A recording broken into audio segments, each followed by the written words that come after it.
Les dépenses d'investissement.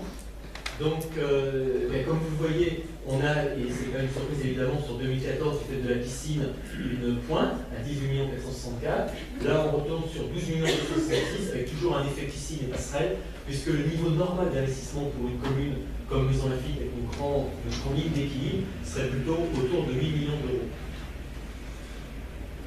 Sur ces 12,6 millions, 8,6 millions concernent les opérations pluriannuelles et le solde de 3,2 millions, les investissements dits récurrents, vous savez, ce sont les 2,4 millions, tout ce qu'on doit faire évidemment pour l'entretien notamment de notre patrimoine parmi d'autres, et les opérations annuelles spécifiques telles l'acquisition de 40 à Saint-Germain ou la réfection de la voirie du chemin de la Ligue ou l'aménagement du 20 rue d'Amel, c'est ce genre de dépenses. Également des subventions d'équipement pour 252 000 euros, c'est la SPE. Au niveau des dépenses d'investissement par grand secteur, donc en aménagement urbain, la préemption de l'immeuble du 15 rue d'Orennes pour les logements sociaux, on a une amende effectivement théorique, mais malgré tout, on maintient toujours notre effort en ce sens, avec 1 760 000 pour cet immeuble. Les travaux de création de l'ordre d'essai du rue de Longueuil, l'acquisition de la maison de Saint-Germain, je l'ai déjà dit, la participation pour la rénovation de la maison, 457 000 euros. En sport, donc également la fin des travaux de restructuration de la piscine, ces autorisations de programme crédit paiement, pendant la fin du processus, et la pose de Fibopac Store également, l'OPD au centre sportif. Le remplacement de l'éclairage de la salle de sport aussi, et en social, la poursuite des travaux de réhabilitation et mise aux normes de la RPA, la résidence personnes âgées, visant à améliorer l'habitabilité de l'équipement pour 378 000 euros, avec notamment l'accessibilité des parties communes, la mise en conformité de l'incendie et le renforcement des portes palières des logements qui étaient beaucoup trop lourdes à manœuvrer pour les occupants. Dans le secteur scolaire, le remplacement de la chaîne de lavage de l'auditoire de l'école, le DRE, pour la cité 70 000 euros, les travaux de toiture 30 000 euros, donc 82 500, le passage du logiciel de facturation du service scolaire au poste paiement de 1 000 euros, l'acquisition de tableaux numériques interactifs pour poursuivre l'équipement des écoles élémentaires de la ville, 10 000 euros. En petite enfance, on fait toujours aussi des secteurs qu'on veut aussi privilégier bien sûr, l'aménagement de 20 rue d'Amel pour l'accueil PMI et d'agents de la petite enfance. Également le remplacement de la chaudière des locaux municipaux, 50 000 euros, ce n'est pas du luxe, il fallait vraiment le faire. Le secteur culturel, donc la rénovation des bureaux de bibliothèques qui, vous savez tous, Vivet fonctionne très très bien, la réfection des salles associatives Mermoz et la modernisation de la sonorisation du cinéma. Pour la police municipale et pour l'état civil, l'acquisition d'un logiciel plus performant. Pour le secteur éthique, donc on l'avait déjà dit aussi dans le débat dans notre salle budgétaire, un crédit de 70 000 euros pour réaliser les travaux de garage du bloc et la restructuration du premier étage du bâtiment C du CHNL pour le personnel du centre, 800 000 euros. En voirie, on paye également une indemnisation à la SNCF dans le cadre du remplacement de la passerelle qui se tombe des voies, 384 000 euros. Ça concerne en fait la prestation de sécurité ferroviaire ainsi que la mise en place d'un service de bus de remplacement. La réfection de voirie du chemin de la Ligue, les travaux de réfection de matériel de tirage, le remplacement de la veilleuse, tout ça assez classique, remise aux normes, station de carburant, station de gaz naturel. Ensuite, il y a différents secteurs. Donc en poste divers, les mises en normes handicapées ou des provisions pour les bâtiments communaux de 300 000 euros, et on voit au cas par cas pour faire évidemment au mieux. Des travaux de remise en normes électriques des bâtiments communaux, là aussi indispensable bien sûr, des travaux sur les chaufferies municipales, la reprise des allées du cimetière, l'accroissement du parc de défibrillateurs, et là on va avoir tout à l'heure un point dans l'ordre du jour de ce sujet, et les études pour l'installation d'un système de mécanisation de 15 000 euros qui est passionnant au passage au niveau évolution des techniques. Les investissements par fonction, donc ces détails des 12 266 et les 252 000 euros, et la subvention d'équipement. Donc là, vous avez le détail, comme vous voyez, donc avec les points forts de l'aménagement urbain et du sport et jeunesse, et l'ensemble des postes qui apparaissent. Au niveau subvention d'équipement, ce sont les 252 000 euros dont nous parlions. Et là aussi, on a un point tout à l'heure lors du jour sur les travaux d'entretien pour la rue et la subvention de travaux d'investissement de l'association syndicale du parc, avec la convention Intervenir. En conclusion générale, je dirais juste 2 points très rapidement. D'abord, insister sur la qualité du document, et ça a été un plaisir pour moi de vous le commenter. Et le second point, c'est que ce BP est la traduction d'une volonté politique forte dans l'axe du débat d'orientation budgétaire de notre dernier conseil, ce qui n'empêche pas le libre débat qui va suivre. Bien, merci. Bravo.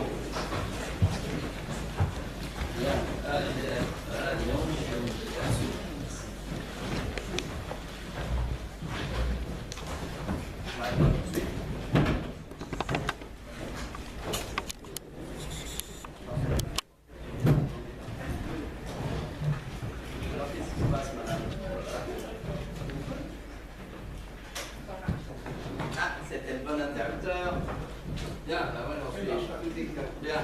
Bon, moi je voudrais, féliciter Philippe et remercier Madame Valette pour leur travail et ainsi que l'ensemble des services et des élus, parce que je vous rappelle que le résultat du budget, c'est à mon avis une trentaine d'heures de travail dans mon bureau.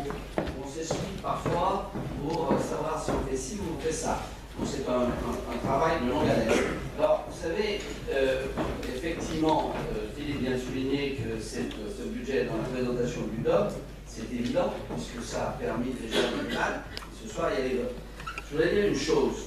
Vous savez, la formule de Gilles, que l'art naît dans la douleur et vit dans la contrainte. C'est exactement le type de budget que nous avons sous les yeux. Hölderlin, dans un roman, dit que là où il y a le danger, il y a aussi parfois la solution. Le danger, c'est les contraintes. La solution, c'est de faire preuve d'imagination et d'essayer de relever le défi du manque d'argent au niveau de l'État, de la crise économique, et de trouver pour nous-mêmes un certain nombre de solutions, mais qui ne peuvent pas être simplement des solutions de fiscalisation.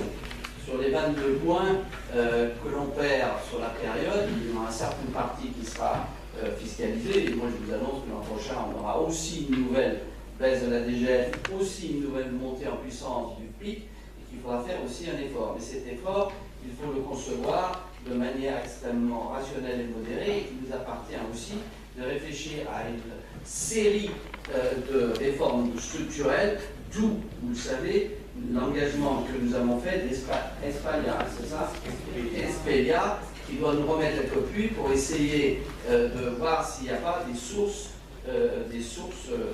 d'économie encore à faire en structure et autres, ce qui n'est pas facile. Cela va se voir. Je les ai reçus et je leur ai dit qu'il n'y avait aucun tabou. Aucun tabou. C'est-à-dire que ils m'ont posé la question, est-ce que ça peut aussi valoir sur les prestations? J'ai dit aussi sur les prestations, mais il nous appartiendra à nous de décider si nous faisons ou si nous ne faisons pas. Donc, la décision sera dans mon camp et ce sera une décision en responsabilité politique. Donc vous connaissez les chiffres et vous les avez sous les yeux. Donc nous avons, après revalorisation des bases, une perte de recettes d'1,6 million. Je dis bien après la revalorisation des bases, c'est-à-dire après la revalorisation par la loi de finances de 0,9, il nous manque, compte tenu de ce qui est ponctionné ou ce qui est dépense obligatoire, voilà, il nous manque 1,6 million. Et heureusement que nous avions un très fort autofinancement pour pouvoir faire face, mais ça ne peut pas continuer. Parce que si notre autofinancement continue à baisser de cette manière, sans que nous essayions pas d'avoir aussi nous-mêmes un effort qui est un effort fiscal, nous nous trouverons dans un effet de ciseaux et nous serons incapables d'entretenir notre patrimoine. Et ça, c'est débat. Nous avons aujourd'hui 2 grosses opérations d'investissement, la fin de la piscine, passerelle, etc.